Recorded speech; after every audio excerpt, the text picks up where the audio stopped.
Hello everyone.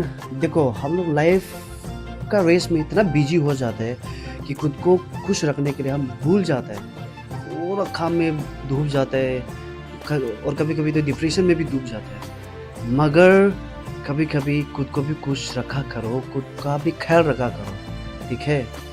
सो आज का दिन भी मेरे लिए बहुत इम्पोर्टेंट डे था, क्योंकि बचपन से जो हम एक फैंटेसी करके आए थे ना, उसको आज वो जो फुलफिल हो गया, जो मेरा एक विजन था वो जो रियलिटी में है। I am just talking about this car, ये ना, ये आज मेरा दुनिया को देखने का नज़रिया बदल गया। ये मेरे लिए बहुत बड़ा चीज़ है, ठीक है। तो ये मेरे लिए क्यों बड़ा है, इसका पीछे भी एक लंबा स्टोरी है। तो हम जो एक ब्लॉग बनाया है यूट्यूब में, आप जाके चेकआउट करो।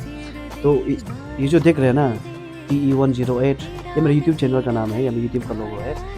और ये पीछे में है कचरा।